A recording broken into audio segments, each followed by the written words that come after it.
RCN. Le son de la différence.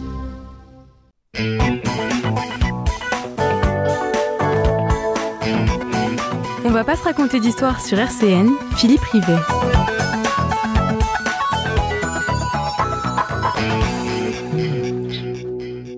Bonjour à toutes et à tous. L'émission On ne va pas se raconter d'histoire revient à l'antenne après une année de parenthèse.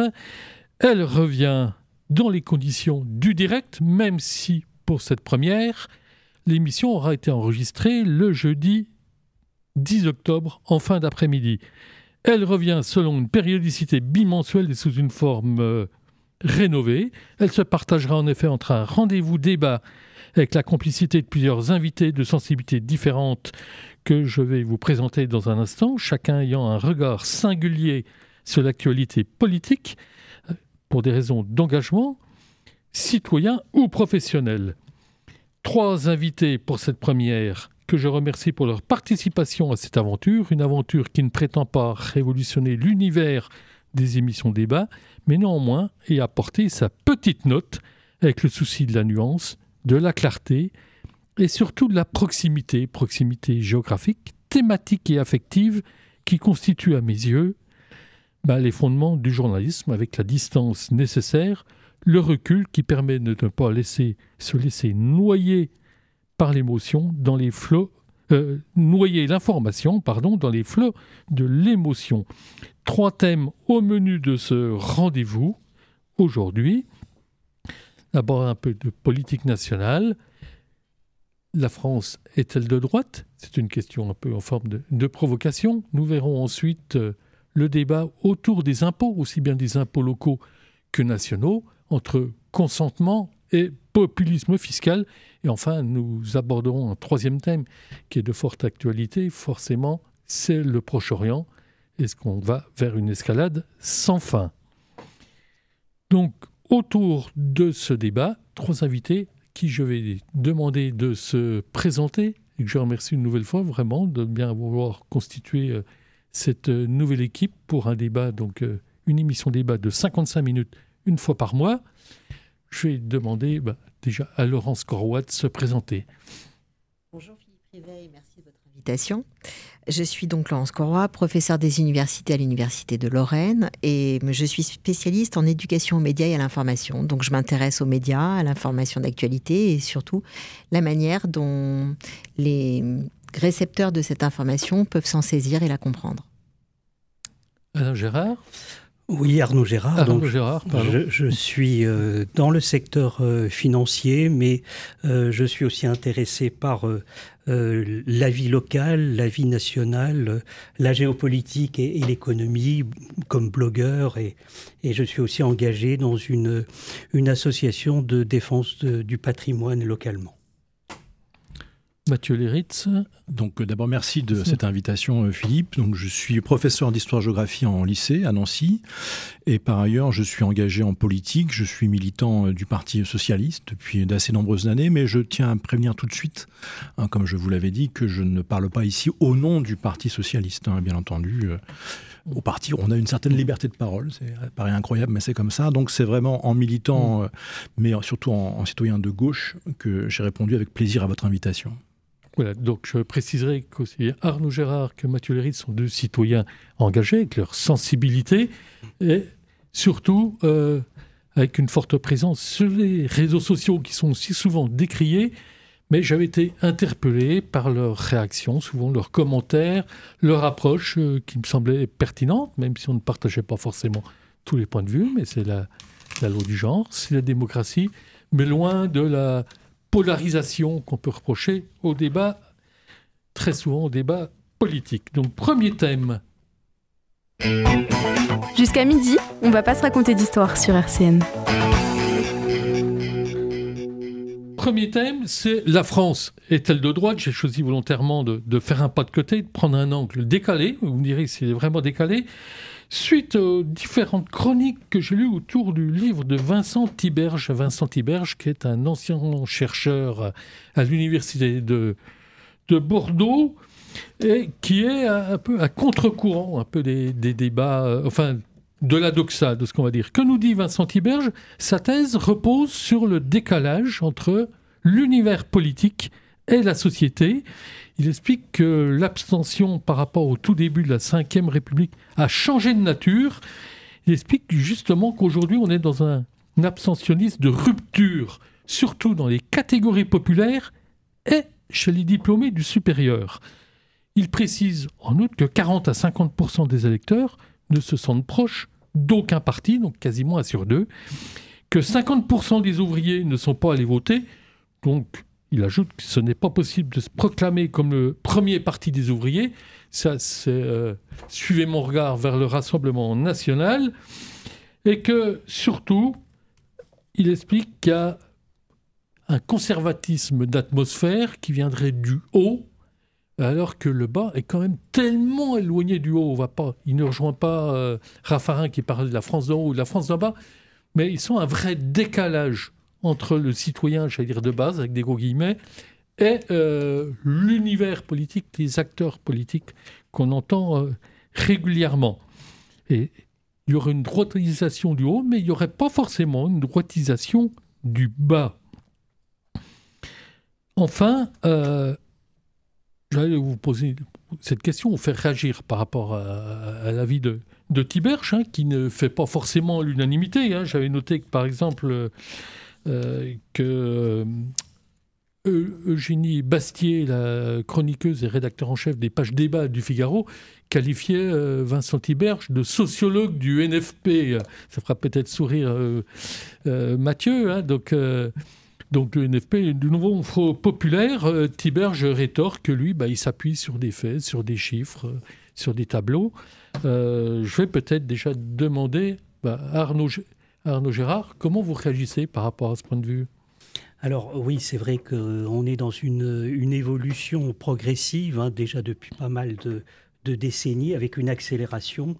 Et quand on regarde les 2 dernières élections européennes et législatives, on voit beaucoup de fissures, beaucoup de conflits qui émergent et qui se traduisent dans les urnes ou à l'extérieur des urnes. Et c'est vrai aussi qu'on peut s'interroger sur la géographie classique des partis politiques et de l'électorat. Et en particulier, on peut constater qu'il y a un certain nombre de débats qui sont des débats croisés en quelque sorte entre la gauche et la droite depuis un moment. Y a-t-il encore, selon vous, un clivage gauche-droite? Est-ce que c'est encore une pertinence de parler de ce clivage qui fonctionnait depuis la Révolution? Alors, quand on regarde les élections européennes, on se dit il avait l'air de renaître un petit peu. Et puis la dissolution a entraîné pas mal de chocs. Mais c'est vrai que c'est quelque chose qui a sans doute évolué profondément. Mathieu Léritz, vous partagez ce point de vue? Vous connaissez toutes et tous, j'imagine, c'est pas de la cuistrerie, parce que c'est une formule qui est bien connue. Comment reconnaît-on l'homme de droite? C'est celui qui prétend qu'il n'y a pas de droite et de gauche. Je crois que c'est un philosophe Alain qui disait ça dans les années 30. Et je pense que ça reste largement vrai si on pense à un certain président qui est toujours en fonction. Donc le clivage gauche-droite, il existe depuis la Révolution, mais ce n'est pas une question simplement idéologique, c'est une question concrète. Tout simplement, il y a des intérêts qui s'affrontent, qui ne sont pas les mêmes. C'est tout à fait légitime d'ailleurs dans une démocratie. Ça peut être des intérêts de classe, ça peut être des intérêts de groupes sociaux différents. Et donc ça se reflète dans un clivage qu'on appelle la gauche et la droite. En gros, plus de 89 ou moins de 89. C'est un peu schématique, mais ça reste vrai encore aujourd'hui, si on regarde la politique menée par le président Macron depuis pas mal d'années maintenant. Donc, alors, votre question, c'était est-ce que la France se droitise, en gros? Alors, je ne sais pas ce qu'en pensent mes collègues. Ce qui est certain, c'est que d'un point de vue électoral, ça serait difficile de nier qu'aujourd'hui, la droite est très majoritaire. Surtout si on considère qu'entre droite et extrême droite, c'est de plus en plus poreux. On est quand même sur 2 tiers de gens qui ne votent pas à gauche, en tout cas. Ça, c'est clair. Mais vous l'avez dit vous-même, il y a aussi une grande partie des Français qui ne votent pas. Donc, comment savoir s'ils votaient, dans quel camp ils se situeraient? Moi, je n'en sais rien personnellement. Ce qu'on constate, et j'en finis par là parce que vous m'avez demandé d'être très court, c'est que la plupart des enquêtes sociologiques disent que par contre, en ce qui concerne les valeurs, notamment de tolérance, de liberté, par rapport par exemple à l'homosexualité, par rapport à l'accueil des étrangers, eh bien là, tous les chiffres montrent qu'il y a une plus grande tolérance des Françaises et des Français. Alors bien sûr, ce ne sont pas des valeurs uniquement de gauche, hein, on est bien d'accord. Il y a une grande partie de la droite qui les partage, une partie simplement. Mais enfin, on peut dire quand même que dans ses profondeurs, la population française ne se droitise pas. Par contre, au niveau du vote et des élites, alors là, oui. Oui. Laurence Corroy, comment vous sentez les choses, vous, en observatrice, en spécialiste de la communication politique? Est-ce que vous sentez qu'il y a un décalage entre les citoyens et les électeurs, finalement? Oui, alors, je voulais justement rebondir là-dessus. Et effectivement, ce qu'on voit de façon extrêmement récurrente, c'est une défiance globalement vis-à-vis de l'élite. L'élite, ça ne veut pas dire grand-chose en réalité, mais de l'élite ou de ce qui paraît effectivement être loin du terrain. Et cette défiance, on la trouve vis-à-vis des experts, on la trouve vis-à-vis des médias, on la trouve vis-à-vis des politiques, parce que finalement, il y a dans l'opinion l'idée que ces groupes sociaux se fréquentent sur les mêmes bancs de l'université ou des grandes écoles ou dans les quartiers de Paris, Saint-Germain et alentours, et que finalement, ils se côtoient, il y a une certaine connivence, pas forcément d'ailleurs délictueuse, mais en tout cas de compréhension et d'habitus au sens de Bourdieu, et ce qui fait qu'ils s'en sentent loin. Et c'est pas étonnant que tous les sondages montrent que la personnalité la plus proche et celle en qui on fait le plus confiance, c'est toujours le maire. Parce que c'est celui qui est à côté et qui connaît vraiment concrètement les réalités du terrain. Donc ça me frappe beaucoup. Quant à votre question sur la France se droitise, c'est effectivement très compliqué d'y répondre. Si on regarde simplement les résultats des élections, je pense qu'effectivement, on ne peut dire que oui. Maintenant, si on regarde les thématiques développées, même à l'intérieur des partis politiques, on voit bien que les scissions sont beaucoup plus compliquées et beaucoup plus fines. Parce que finalement, dans les électeurs, on a aussi un certain nombre d'électeurs qui, bien qu'ils aient voté à droite, par exemple, sont très attachés à des valeurs sociales. Donc les choses sont toujours plus complexes qu'elles ne paraissent. D'ailleurs, une étude vous avez peut-être vu, qui m'a étonné il y a quelques jours, quelques semaines, je me suis aperçu il y a quelques jours, qui montre que la motivation première de l'électeur du Rassemblement national, ce n'est pas l'immigration, c'est le pouvoir d'achat. Oui. C'est quand même un signe. Je vous ai vu réagir à la notion d'élite, Arnaud Gérard. Oui, c'est parce que je pensais à une chose. C'est vrai qu'il y a Paris, mais aussi les grandes villes. Et avec un point positif aussi pour les grandes villes, c'est qu'elles ont freiné la poussée de l'extrême droite. Et donc, il y a aussi ces différences. Et quand on continue à regarder les différences, il y a un problème sans aucun doute important au niveau des petites villes, du monde rural, qui pèse énormément et qui n'est pas traité depuis longtemps. On a vu avec la crise des Gilets jaunes, qui a été peut-être un petit peu traité trop vite et de manière trop lointaine et qui continue à créer quand même un clivage dans notre vie politique et sociale. Si on regarde en termes de proximité, effectivement, on a l'îlot nancéen et on a tout autour quand même le Rassemblement national, qui a porté un certain nombre de députés ou qui a fait des scores quand même assez importants. Donc, il y aurait un clivage ville-campagne. Oui, et puis peut-être au-delà, quand on regarde aussi du point de vue économique, on a bien vu que beaucoup de petites villes avaient perdu leurs usines, avaient perdu leurs noyaux industriels et avaient perdu aussi les casernes. Et on constate aujourd'hui que ça crée un malaise énorme et ce malaise se traduit aussi dans les urnes ou dans l'abstention de la part des citoyens qui constatent ce changement profond qui a commencé au début des années 2000. Est-ce qu'il n'y a pas en même temps, certes une désindustrialisation, une fermeture de services publics, mais est-ce qu'il n'y a même pas une désertion ? Les campagnes étaient plutôt à droite, globalement, mais une désertion de la droite et des partis de droite. Oui, il y a eu sans doute, du point de vue de la structure politique, il y a sans doute des noyaux durs. Tous les partis ont été les partis classiques ont été largement secoués par les évolutions depuis au moins une bonne dizaine d'années, et ça se ressent avec moins de présence, et au contraire, j'ai remarqué aussi dans le monde paysan l'arrivée du Front National, du Rassemblement National, pardon, qui a eu un travail très important auprès d'une population qui n'était pas la sienne, qui était plutôt traditionnellement de droite. Et, si on parle aussi d'un mot, des bastions ouvriers, la gauche les a désertés, depuis un certain rapport de Terra Nova qui expliquait qu'il n'y avait plus d'ouvriers et qu'il fallait un peu tourner la page. Il n'y a pas une responsabilité aussi des partis de gauche? Sans aucun doute. Il serait absurde de le nier. En même temps, la disparition du monde ouvrier, c'est surtout lié à la disparition des usines, de l'activité de production, qui est le choix de politiques qui ont été adoptés, des politiques qui ont consisté à accepter la délocalisation d'activités de production. On a tous en tête des exemples en Lorraine. Moi, j'ai un certain âge maintenant, et quand j'étais jeune, la Lorraine, ça vous dit peut-être quelque chose, c'était le Texas français. On avait, c'est ce qu'on apprenait à l'école primaire. Moi, tout à fait. On avait absolument toutes les industries, sans parler de l'agriculture, etc. La sidérurgie, la chimie, l'automobile, les mines, évidemment. Alors moi, il ne faut pas cultiver la nostalgie. La gauche va de l'avant en général, donc il n'y a aucune raison de se retourner sur un passé mythifié. Est-ce que c'est aussi un passé difficile? Mais ce monde ouvrier, il a d'abord été sacrifié par des décisions politiques qui sont liées à l'évolution du capitalisme, pardonnez-moi.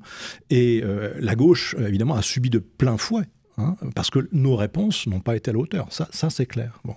Après, il faut se méfier. Il y a tout un discours qui consiste à dire que, en gros, les électeurs communistes sont passés d'un extrême à l'autre, qui sont passés du communisme au RN. Les enquêtes électorales ne disent pas ça. Les enquêtes électorales disent qu'il y a un transfert progressif et que le premier vote du monde ouvrier, c'est l'abstention. C'est ça, le premier vote ouvrier. Et ensuite, dans les bastions ouvriers, je pense notamment à Longwy, il se passe un changement du territoire. Avec la proximité du Luxembourg, il y a une augmentation des tarifs, des prix, etc. Les ouvriers sont de plus en plus achetés dans le rural, d'ailleurs. Voilà. Et donc, ils s'éloignent, évidemment, ils sont morcelés, et donc ils s'éloignent de la chose politique. Moi, ce que je voulais dire, pour terminer simplement, c'est que vous l'avez dit vous-même, moi, j'ai la chance d'être né et d'habiter depuis toute ma vie à Nancy, où le RN fait 10%, ce qui est déjà énorme pour nous. Un peu plus aux dernières élections. Un peu 15, je crois. Et l'autre partie de ma vie, je la passe à Paris, dans le 5e arrondissement. Je crois que c'est l'arrondissement où le président Macron a fait le plus gros score et le RN a fait le moins gros score de France. Je veux dire, voilà. Je crois que le RN, ça doit être 3%, je crois. 5e, c'est pas le plus défavorisé de Paris. C'est ce que j'allais vous dire. J'ai la chance de vivre dans des régions et dans des milieux où il y a tout. On a tout. Service public, vous pouvez vous soigner, vous pouvez étudier, faire étudier vos enfants, vous pouvez avoir des loisirs, vous pouvez avoir des partis politiques, des syndicats, il y a tout. Plus on s'éloigne de ces cœurs, effectivement palpitants, plus on va effectivement dans des régions où, ma foi, les gens ont le sentiment d'être complètement délaissés. C'est pas qu'un sentiment, c'est une réalité. Laurence Corroy, vous sentez les choses de la même manière? Vous pensez qu'il y a deux France aussi? Est-ce que vous pensez qu'il y a aussi aujourd'hui, en termes de reflet de ces deux France, des bulles informatives qui catégorise la France? Alors, il y a plusieurs questions en une. C'est sûr qu'il y a peut-être plus que deux France. Il y a plusieurs France. Et il est évident que, pour connaître bien le 5e arrondissement de Paris, on n'a pas, évidemment, sociologiquement, mais pas seulement, ces impressions parfois d'être délaissé. Parce que tout est à portée de main. Et quand déjà on fait le trajet entre Paris et Nancy, on voit la difficulté déjà pour avoir accès à une médecine de ville aisément. Tout le monde le dit autour de moi et c'est quelque chose qui m'avait beaucoup frappée. Et on est à Nancy où tout est à portée de main et tout est facile, malgré tout. Donc c'est sûr que je pense qu'il y a plusieurs France et plus on s'éloigne effectivement des périphéries et plus on a le sentiment que les gens se sentent tout seuls. Et le RN a travaillé sur cette protection, sur le fait qu'ils allaient s'occuper de cette France-là qui n'intéresse personne, c'était un peu le discours, et que toutes ces fragilités qui sont agrégées par l'éloignement des grandes villes et des grands sites urbains, eux allaient s'en charger. Voilà, ça c'est très frappant ces 20 dernières années. Donc, dans ces conditions, si je vous pose une question sur l'actualité politique, moi je fais le pari sur mon blog, mais je n'ai pas beaucoup d'arguments, mais je me demande si Michel Barnier, malgré tout, ne pourrait pas réussir. Parce que l'opinion publique attend qu'on sorte un peu de ces champs de ruines, attend a beaucoup d'attentes vis-à-vis des politiques, en sachant qu'elle aura peu de réponses, et qu'il y a un homme qui est un peu fil de ferriste en ce moment. Est-ce que vous pensez qu'il peut réussir, par exemple, Arnaud Gérard, dans les conditions actuelles ? Alors, c'est vrai que c'est une question avec peut-être une réponse dans un sens ou dans l'autre d'ici quelques temps, mais effectivement, il y a une perception de l'homme qui est positive. Et on l'entend dans différentes rangées politiques. Donc ça, c'est important. Et c'est donc un choix, c'est peut-être la seule réussite depuis la dissolution du président Macron. C'est peut-être cette nomination qui a été prise, qui est forte avec celui qui a négocié le Brexit, hein, qui donc a une expérience, son âge aussi, hein, c'est le retour, je dirais, des seniors après pas mal d'années de jeunesse. Oui, on est en plein paradoxe quand même. Hein, voilà. Le plus ancien Premier ministre qui remplace le plus jeune. Voilà. Est-ce que c'est un bon signal ? Dans l'esprit français, je dirais... pourquoi pas ? Il y a besoin aussi de cette image. Hein. On a tous en tête le général de Gaulle, mais je dirais, on n'est pas dans ces circonstances-là. Mais c'est un peu le mythe. Et c'est vrai qu'on est dans une période qui est complètement secouée, qui est divisée. L'Assemblée est très divisée. Donc, il faut chercher une solution. Après, effectivement, il y a tout un travail de négociation, mais on voit quand même les partis politiques, quels qu'ils soient, de gauche ou de droite, qui sont, je ne parle pas des extrêmes même, qui sont toujours à tâtonner avec l'idée peut-être d'autres élections ou de défendre aussi... paradoxalement, les réformes, leurs projets politiques, alors que le temps n'est pas du tout à faire une réforme dans son coin et au contraire, il faut essayer de trouver quelque chose, ne serait-ce que la finalisation du budget.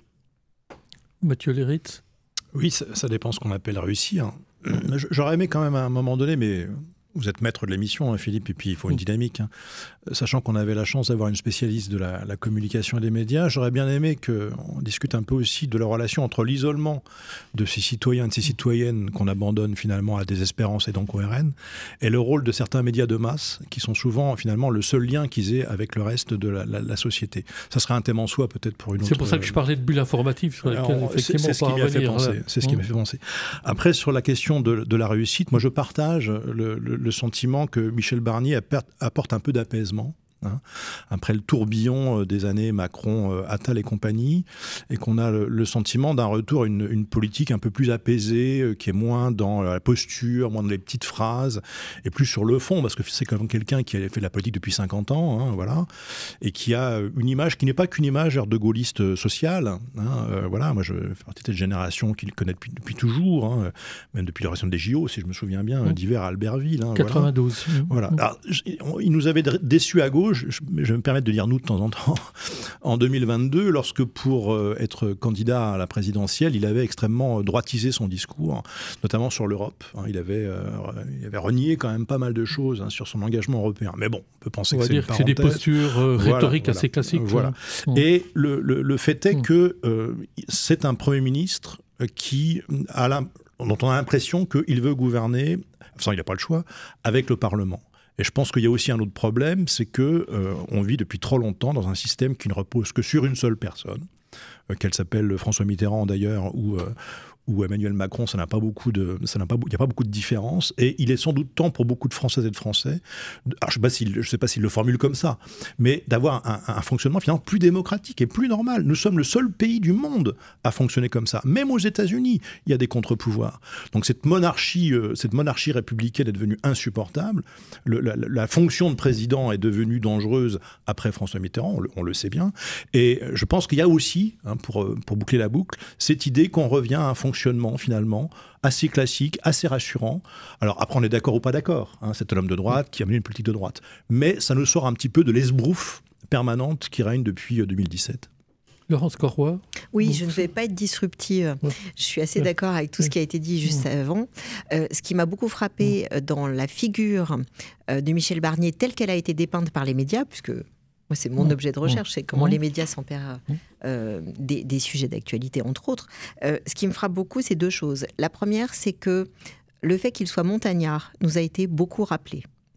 Et c'était présenté comme quelque chose d'extrêmement positif. C'est-à-dire que le montagnard, c'est quelqu'un qui a un rapport à son territoire extrêmement direct, avec l'idée aussi d'un certain entêtement, d'être capable de...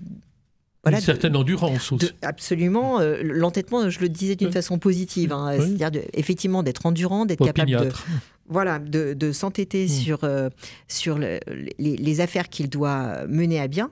Donc ça, on l'a beaucoup entendu. Et puis on a aussi beaucoup entendu, effectivement, mais vous l'avez souligné aussi, le fait que c'est un homme de consensus. Et le fait qu'il soit montagnard, c'est-à-dire à la fois opiniâtre et en même temps capable de discuter, a paru assez effectivement bénéfique pour l'ensemble à la fois des citoyens que nous sommes et peut-être même du corps politique, d'avoir quelqu'un qui peut-être enfin allait accepter de sortir des postures radicales pour pouvoir parler à tout le monde. Et ça, je crois qu'effectivement, ça a été vécu de façon très très positive, en tout cas dans le traitement médiatique. Eh ben, on va rester sur cette note apaisée pour le premier thème du débat. Je rappellerai juste... l'ouvrage de Vincent Tiberge, c'est La droitisation française, mythe et réalité, comment citoyens et électeurs divergent. C'est publié au PUF en 2024. RCN, on va pas se raconter d'histoire. Philippe Rivet. Deuxième thème que je souhaitais soumettre à mes invités, Laurence Corroy, Arnaud Gérard et Mathieu Léritz. Je vous l'avais évoqué lors de la préparation de l'émission, c'est le rapport à l'impôt entre consentement et populisme local. J'ai été, pour avoir suivi longtemps la chronique politique, je m'intéressais quand même aux recettes, aux dépenses des collectivités et de l'État, et donc forcément à l'impôt, mais j'ai été intrigué, un peu parfois amusé ou agacé par le débat qui est né localement. Vous me direz si on peut distinguer impôts locaux d'ailleurs et impôts nationaux, mais le débat localement, suite à la décision de Mathieu Klein, maire de Nancy et président de la métropole, d'augmenter, on va dire quand même assez fortement, il a eu un peu la main lourde, on peut le penser quand même, les impôts fonciers, puisqu'ils vont augmenter pour les contribuables nancéens, les 30% de propriétaires nancéens de 14,5%. Je préciserai, ce qui m'avait un peu aussi intrigué, c'est que les vice-présidents de droite de la métropole ont voté l'augmentation au niveau métropolitain, mais pas les groupes d'opposition, ni au niveau de la métropole, ni au niveau municipal. Donc je voulais vous faire réagir là-dessus. Est-ce que, ma foi, ça fait partie, j'allais dire, des règles du jeu. Il faut chercher des leviers quand il y a des soucis financiers quand même à résorber, ou s'il n'y a pas quand même un léger problème de faire supporter de nouvelles dépenses sur seulement 30% des Nancéens. Mathieu Léritz.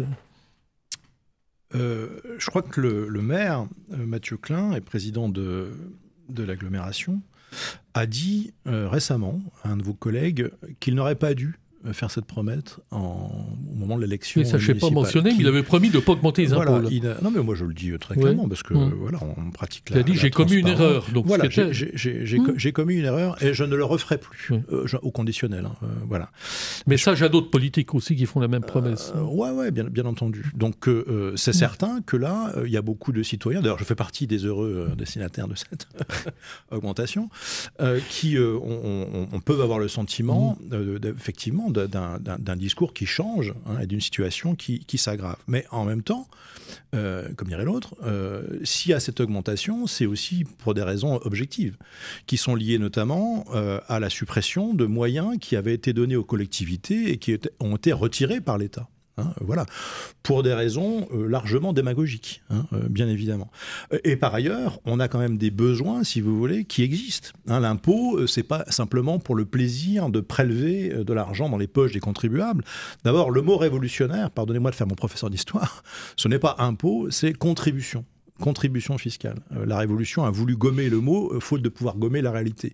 Et c'est bien ça dont il s'agit.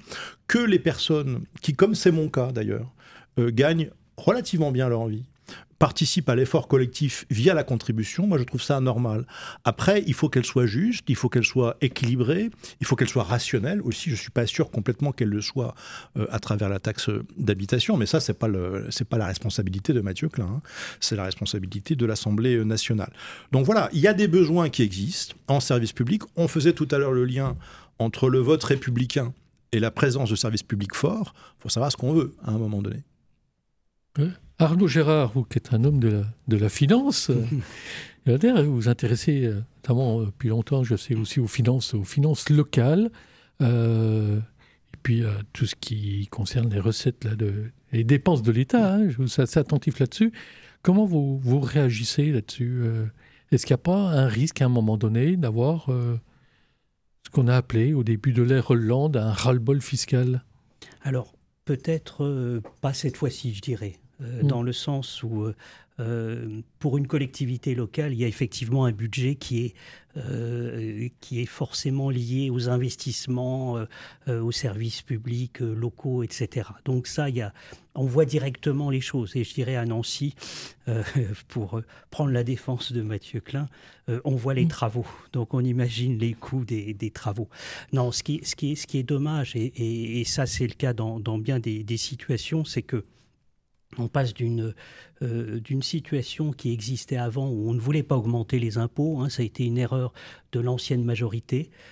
Quand on a des projets, quand on sait que les choses vont se faire progressivement, on fait une augmentation douce et progressive des impôts. L'histoire de dire on ne touche pas aux impôts, la promesse d'ailleurs ne peut pas être tenue en aucun cas. Il y a toujours des événements, il y a toujours des choses à réaliser.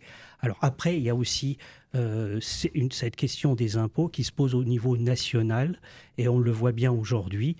Il y a eu un certain nombre de modifications de la fiscalité, et ces modifications de la fiscalité, pour certaines parties, ont été justifiées, hein, et je vais poser en disant, c'est vrai que l'ISF, dans sa nature, est quelque chose qui était absurde du point de vue économique. Hein, on peut socialement comprendre, mais il y a des limites. Après, on a les gouvernements successifs ont modifié beaucoup de choses, et puis on se rend compte aujourd'hui qu'avec une baisse des recettes fiscales, puisque c'est ça le problème, avec un ralentissement économique, l'État se retrouve aussi en difficulté avec l'obligation de modifier à nouveau à la hausse les impôts. Au fait, dans l'euphémisme, l'État en difficulté avec un endettement de 3 000 milliards, c'est quand même pas...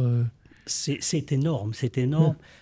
C'est pas tellement, je dirais, l'endettement, hein, au moins pour l'instant, hein, mais c'est le coût de l'endettement. Hein, on est depuis, et quand on regarde très précisément, depuis l'annonce de la dissolution, en mesurant les écarts entre les taux français et les taux allemands, on a bondi d'un seul coup. Hein, on était sur une fourchette entre 0,20 et 0,80. On est quasiment juste en dessous de 0,80.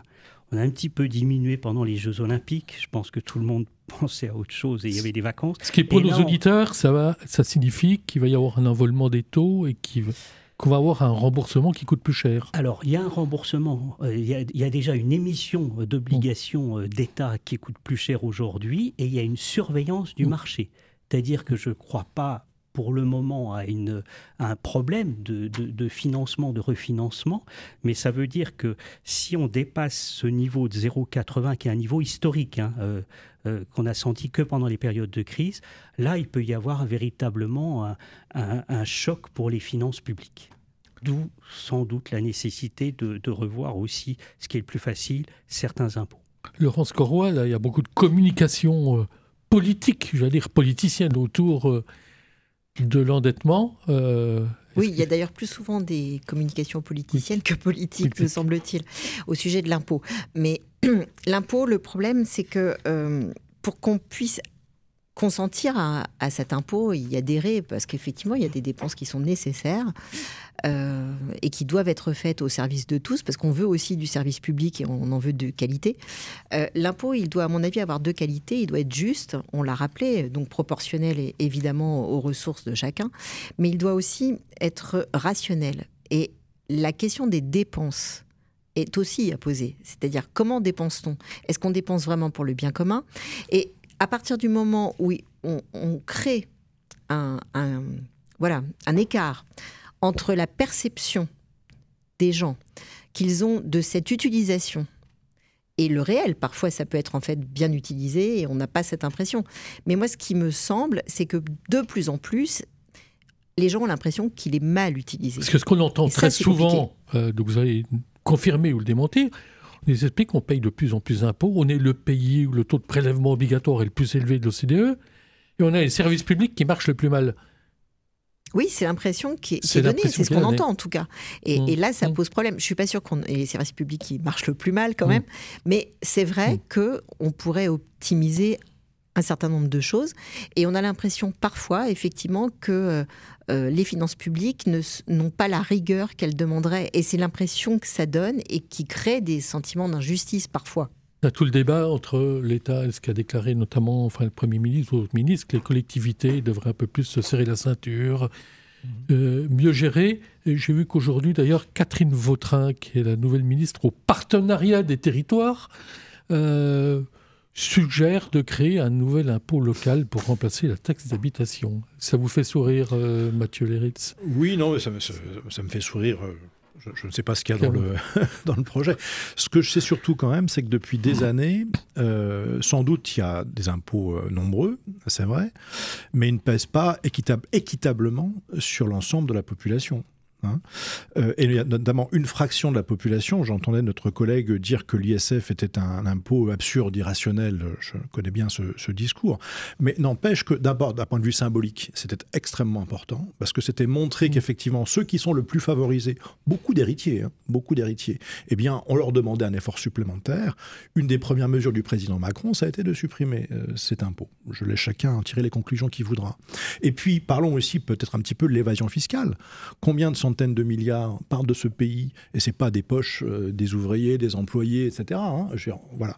Donc il y a quand même, je ne dis pas que c'est de l'argent caché, mais enfin il y a des capacités quand même d'investissement qu'on pourrait sans doute rationaliser, qu'on pourra aller chercher, mais pour ça il faut une volonté politique. Est-ce que cette volonté politique est présente depuis que le président est au pouvoir? Il est permis d'en douter. On peut rappeler que sous le terme d'impôt, il y a des réalités différentes. Il y a impôt et taxes, quand on parle des prélèvements obligatoires ou prélèvements divers.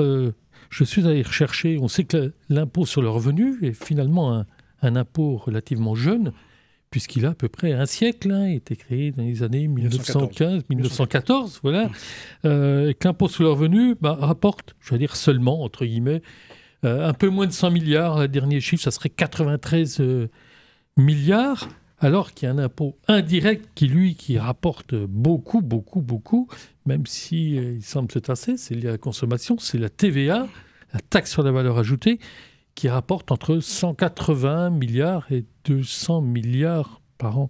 La tentation est forte d'augmenter la TVA, mais Michel Barnier, je crois, est en train de sentir quand même un peu le climat social. Je crois qu'il n'ira pas jusque-là, mais finalement, ce ne serait pas le plus simple pour d'augmenter un peu la TVA. Oui, mais je pense que, en fait, on est en train de voir tous les problèmes qui surgissent d'un seul coup, et c'est vrai à la fois pour des raisons conjoncturelles, l'économie ralentit, il y a des changements de fond, et l'État aussi, enfin les gouvernements ont réduit un certain nombre d'impôts et laissent d'autres. Alors, c'est vrai que la TVA, c'est quelque chose. Alors, socialement, il y a toujours des répercussions, mais je dirais, c'est le plus facile, c'est bien évident. Ça, il y avait un moment, l'histoire d'une TVA sociale qui n'était pas une mauvaise idée, parce qu'en fait, on se rend compte qu'au niveau des retraites aujourd'hui, c'est toujours sur le même support que portent les cotisations. TVA sociale qui avait été annoncée par Jean-Louis Borloo en pleine campagne législative, ce qui a fait perdre à peu près 40 ou 50 postes à la droite. Voilà. Mais quelquefois, il y a des idées qui sont comme ça. Qui ne sont pas populaires, mais qui peuvent être bonnes. Qui peuvent être bonnes aussi. Voilà, mais bon, après, je pense il y a aussi aujourd'hui la rapidité à tout mettre en place et on se retrouve... Alors, pour revenir sur l'ISF, il y a aujourd'hui un impôt qui est sur la fortune immobilière. Donc on est un peu dans une logique, je dirais, de louvoiement. C'est facile à taxer. C'est à peu près vérifiable fiscalement. Les services fiscaux savent bien ce que valent une maison, etc. Mais on a aussi besoin, et c'est ça qui est important même aujourd'hui par rapport à la fiscalité, par rapport à d'autres suppressions de dépenses, on a besoin d'entreprises qui continuent à investir et à se développer. Pour la jeunesse comme pour l'économie et pour le long terme. C'est ça qui est aussi problématique aujourd'hui, avec un peu de flou partout. Est-ce qu'il n'y a quand même pas un problème en France? C'est que j'ai retrouvé le chiffre, il y a seulement 44% des foyers qui payent l'impôt sur leurs revenus. Mais la réponse a été donnée par mon collègue. La TVA, c'est un impôt pratique. Parce qu'il est apparemment indolore. Personne n'a l'impression de payer un impôt lorsqu'il ou elle achète une baguette. Le problème, c'est que quand un milliardaire achète une baguette et un chômeur achète une baguette, ils payent le même impôt. Voilà, donc c'est le prototype de l'impôt de droite, pour moi. C'est l'impôt inéquitable par excellence. Et c'est donc celui qui est choisi, pas que par des moyens de droite d'ailleurs, lorsqu'il y a besoin effectivement de facilité. On voit bien pourquoi. Le seul impôt démocratique, parce qu'il est rationnel, il est proportionnel, c'est l'impôt sur le revenu. C'est pas pour rien s'il a fallu 50 ans à la gauche républicaine pour l'établir avant la guerre de 14. Oui, puisqu'il a été évoqué dès 1848. Par la Commune de Paris aussi. Il y a quand même plusieurs taux de TVA. Et ça peut être aussi un levier dans certaines circonstances.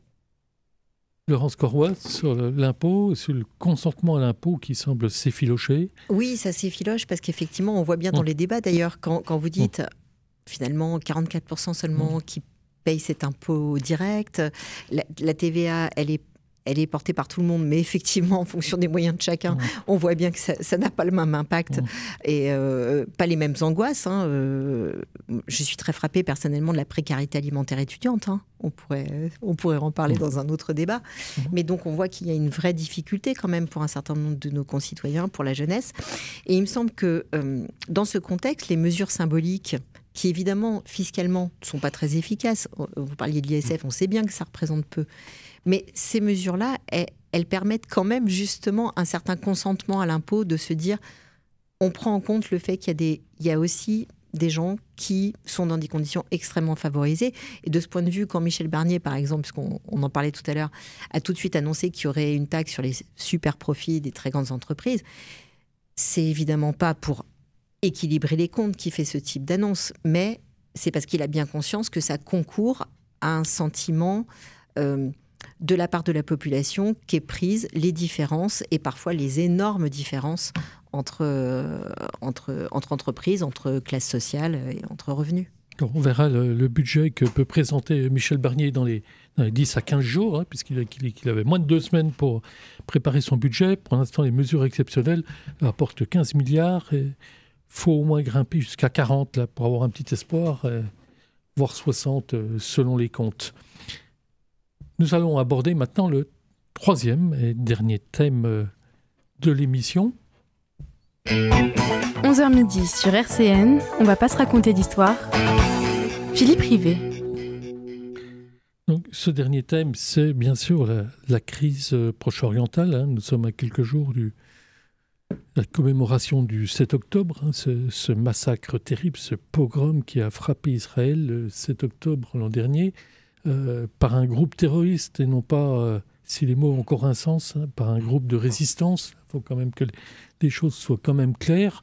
Mais aujourd'hui, en termes de riposte, il y a quand même des interrogations sur la proportionnalité de la riposte israélienne, notamment sur la politique de Benjamin Netanyahou et sur la question qui revient sur toutes les lèvres aujourd'hui. Donc on ne va pas faire dans l'originalité. Est-ce qu'on est parti vers une escalade sans fin? Mathieu Léritz. Alors là, s'il y a un sujet sur lequel la vérité de l'heure ne l'est plus lors d'après, c'est bien la question du Moyen-Orient. On a tous un petit peu une certaine expérience. C'est un conflit qu'on a toujours connu, enfin que moi j'ai toujours connu. Je voudrais dire d'abord que, comme la quasi-totalité des Françaises et des Français, de gauche comme de droite, j'étais complètement horrifié par ce qui s'est passé le 7 octobre. Vous avez employé le terme de pogrom, je pense qu'il est assez adéquat. Voilà, je n'ose imaginer la façon dont la population israélienne, mais aussi, non pas la communauté, parce que j'ai horreur de ce mot, mais les Juifs et les Juifs de France ont pu ressentir ce qui s'est passé le 7 octobre. Voilà. Donc, j'admets parfaitement qu'un État comme Israël, comme n'importe quel État, ait le droit de se défendre et d'assurer la sécurité de ses concitoyens. Mais sommes-nous encore dans la défense ? Est-ce qu'un État a le droit de tout faire parce qu'il y a eu un massacre abominable qui a été perpétré ? Personnellement, je ne le pense pas. Sinon, il n'y a plus de règles internationales et il n'y a plus d'espoir de paix. Et donc, je crois qu'on sera tous d'accord ici pour dire qu'il est temps que les massacres s'arrêtent, aussi bien à Gaza qu'au Liban, que le gouvernement de Netanyahou est dans une fuite en avant, que n'excuse absolument pas le caractère fanatique de ses adversaires, hein, que ce soit le Hamas ou le Hezbollah, et qu'il est temps que les États-Unis, l'Europe, s'ils le peuvent, tentent d'établir, avec les moyens qui existent, au moins un cessez-le-feu pour qu'on aille vers un règlement de paix, parce que effectivement, sinon, et je finis vraiment par là, je crois qu'une des réussites qu'on a en France, c'est qu'on a pour le moment en partie réussi à empêcher l'importation du conflit en France. En partie. Et ça, c'est dû à la plupart des familles politiques françaises. Il y a sans doute des exceptions qu'on pourrait discuter. On peut dire à l'exception de LFI. Non, je ne le crois pas, parce que le LFI, dont je ne partage pas les points de vue, exprime une solidarité vraiment à sens unique avec le monde arabe, qui permet aussi à une partie de la population française, qui se sent pour des raisons culturelles plutôt solidaires des Palestiniens ou des Libanais, ça permet à cette partie de la population de se reconnaître dans le débat politique français. En clair, ça empêche, à mon sens, alors je ne sais pas si le jour vaut la chandelle, mais ça empêche l'apparition de logiques communautaristes, de partis communautaristes. Je ne suis pas d'accord avec les positions de LFI, je suis encore moins d'accord avec les provocations de Jean-Luc Mélenchon, mais j'appelais à planter des drapeaux palestiniens le lendemain du 7 octobre. Oui, ça fait partie de ces provocations. Ça dépasse l'indécence quand même. Ça fait partie de ces provocations qui n'apportent rien au débat. Mais je considère quand même que, globalement, le monde politique français et la société française sont parvenus à éviter ce que moi je craignais, c'est-à-dire, et ce que je crains toujours d'ailleurs, c'est une déchirure de la société française. Pour l'instant, elle n'a pas lieu, et je crois qu'on ne peut que s'en féliciter. Pardon, Gérard. Oui, effectivement, sur le 7 octobre 2023, ça a été l'horreur absolue, hein, à la fois dans les faits, la rapidité, la brutalité, et ça tout le monde condamne, et il faut aussi peut-être penser à qui a fait ça. Hein, c'est pas une provocation, le terme provocation est trop faible. Il y a eu une intention délibéré de créer un non-retour. Donc il y a une première responsabilité. Il y a une remarque aussi que l'on peut faire, c'est que dans beaucoup de pays, et c'est ce qui s'est passé en Israël, le responsable, le chef du gouvernement, aurait dû démissionner. C'est sa responsabilité, en particulier en Israël, d'assurer la sécurité. Il n'y a eu aucun débat. Tout a été fait très rapidement. Netanyahou a une majorité disparate, mais on a vu des ministres de l'Intérieur dans tel ou tel pays démissionner parce qu'il y avait une tentative d'attentat ou il y avait eu des attentats. Là, ça ne s'est pas produit. Donc il y a quand même en Israël un dysfonctionnement de la démocratie, en tous les cas un poids très très lourd des partis de droite et d'extrême droite et qui ont leurs responsabilités après. Alors, je suis sur ce sujet comme tout le monde. Hein. Je dirais, on voit pas beaucoup de choses. Hein. On voit une tension, une augmentation de la tension. Ce que l'on peut constater aussi, c'est que autant Israël a constitué une force considérable, se défend avec son dôme de fer qui est très important, hein, parce qu'on peut imaginer s'il n'y avait pas eu ça, dans quel état seraient les villes israéliennes après les différents bombardements. Mais on a autour d'Israël en fait beaucoup d'États très faibles, qui sont parfois qui tiennent très difficilement leur population, hein, et je crois qu'on peut faire tout le tour de la géographie locale et il n'y a pas de démocratie, hein. Il y a des États qui sont en grande difficulté. Le premier, c'est l'Iran, sans aucun doute, et ça c'est pas forcément un bon signe pour l'avenir. Mais je voudrais juste revenir pour nuancer un petit peu mon collègue sur LFI. Je pense que là, il y a une responsabilité des partis classiques. Ça fait aucun doute. Il y a la volonté, on l'a vu à Nancy aussi, de bien montrer que les choses doivent être équilibrées et doivent être surtout par rapport aux événements, bien qu'il y ait un discernement. Mais aujourd'hui, on a quand même un parti politique qui est fortement représenté à l'Assemblée nationale, LFI, qui fait partie du nouveau Front populaire, qui attise, en tous les cas, c'est le ressentiment qu'on peut avoir par rapport à la communauté juive française. Hein, il ne faut pas oublier que, je dirais, ceux qui...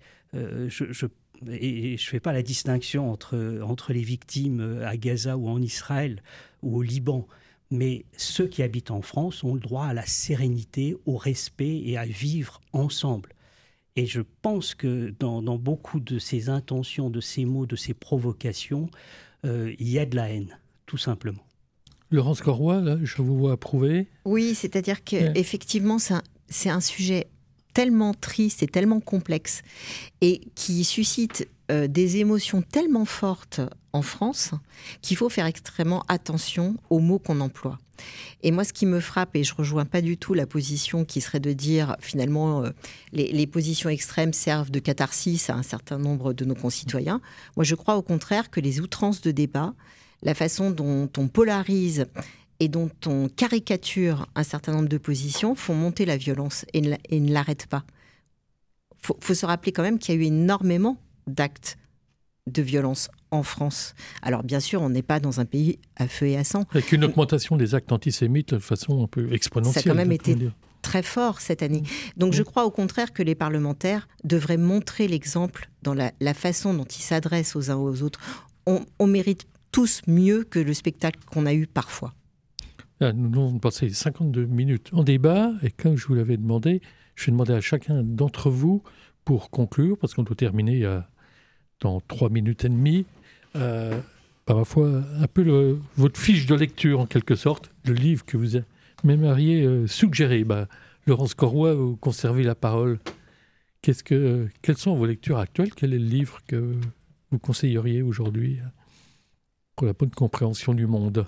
Alors là, vous me posez une colle, je ne m'y attendais pas, je cède mon tour pour l'instant. Mathieu Léritz. J'avais prévu de parler du livre de Vincent. Alors, je me permets, Philippe, parce qu'il se trouve que j'ai été en contact avec lui, c'est Vincent Tibéri. Ça se prononce Tibéri. Voilà, ça se prononce Tibéri. Ouais, voilà. Parce que j'ai entendu aussi Tibère. Voilà, mais je vous assure merci de la précision. Non, je vous en prie. Oui. Voilà. Mais comme vous en avez parlé, je prends le deuxième, qui est un livre donc d'un professeur d'histoire qui s'appelle Jean-Pierre Filiou. Voilà, qui est l'un des meilleurs spécialistes. Tout à fait. Comment la Palestine fut perdue et pourquoi Israël n'a pas gagné. Donc c'est un livre qu'il a écrit l'an dernier et qui remonte notamment aux origines de l'histoire du sionisme et qui montre comment le sionisme notamment était très influencé par une partie du christianisme radical, en gros, aux États-Unis. Et c'est une histoire qui est vraiment pleine d'empathie pour tous les peuples, pas seulement pour un seul camp, mais pour tous les peuples, avec beaucoup de finesse et une très grande érudition, c'est très clair, ce qui n'est pas toujours facile pour cette région. Donc je recommande vraiment la lecture Jean-Pierre Filiou. Arnaud Gérard, vous avez 30 secondes là pour présenter. Alors ça va être très très rapide. C'est une biographie, c'est la biographie de Im Saoud aux éditions Perrin de Christian d'Estremaux. Je ne connaissais pas du tout, j'aime beaucoup les biographies en lecture et ça m'a permis de plonger. Et c'est vrai que la lecture est intéressante par rapport aux événements que l'on vit aujourd'hui avec ces rapports de force, ces régimes souvent établis avec force mais qui, dans un premier temps, se sentent fragiles. Et on voit aussi beaucoup d'éléments sur l'histoire de la Palestine compte tenu de l'âge de l'époque de Im Saoud. Je vous remercie. J'ai je me suis aussi assigné cet exercice. Je suis en train de lire, comme je vous dis, en général plusieurs livres. Il paraît que c'est pas bien, mais déconseillé par les enseignants. Mais j'ai dû me défaire de cette mauvaise habitude. Je suis en train de lire La relation à l'autre de Dominique Schnapper. Ça permet de sortir un peu du champ bourgueusien, pardonnez-moi Laurence. C'est 500 pages assez denses, c'est un peu l'histoire de la sociologie, c'est un peu le fil rouge, mais en fait elle plante bien le débat, je trouve, entre les universalistes et les identitaires. Elle évoque les manquements des démocraties aussi par rapport à leurs valeurs.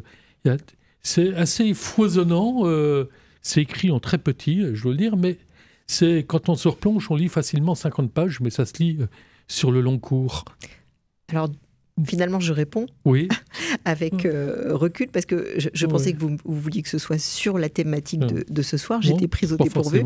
Mais je vous conseille Sociologie de Mylène Farmer. Voilà, pour finir, c'est un très bon ouvrage de sociologie.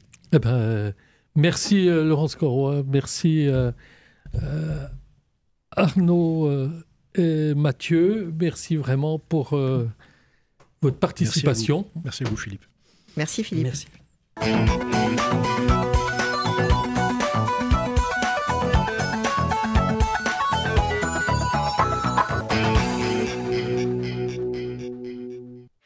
RCN. Le son de la différence.